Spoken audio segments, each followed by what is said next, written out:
All right, so first thing we want to talk about is solving a quadratic. So when you solve a quadratic, what we are looking for is where the quadratic crosses the x-axis, right? So we want to find what x equals here, and we want to find what x equals here.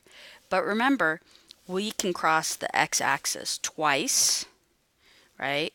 We can cross the x-axis once, right? This would be one answer. And then we can cross the x-axis 0 times, right?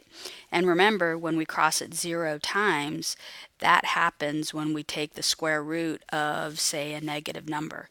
And then that's when we're going to get I in our answer. Okay?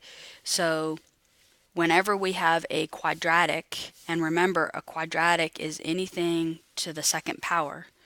If you have any variable that's raised to the second power in your equation, that's a quadratic. And so you're going to have either zero solutions, zero real solutions, I should say, one real solution, two real solutions. Okay. So now let's talk about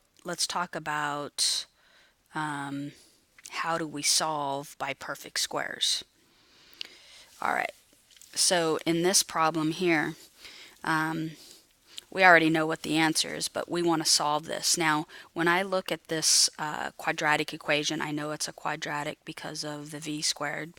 And when I look at it, I don't see any v terms.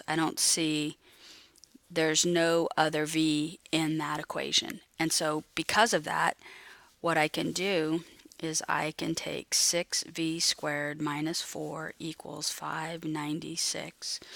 I can add 4 to both sides, right? And so then you get 6v squared equals 600. Then I can take and divide by 6, and v squared equals 100. And then remember, when we take the square root, we don't want v squared, we want v. So I've got to take the square root of both sides. And so remember, when we take the square root of v squared, v can either be positive or negative. So we account for that with the absolute value of 10. And so then we know v can be equal to plus or minus 10. And that is my answer. And this is called solving with perfect squares, or sometimes you'll see solving by taking the square root. And the only reason this is possible is because there is no v term. Or sometimes you'll hear people say there is no x term. And that's the only reason, oopsie, I can spell. That's the only reason this will work, is because there's no v or x term in the equation.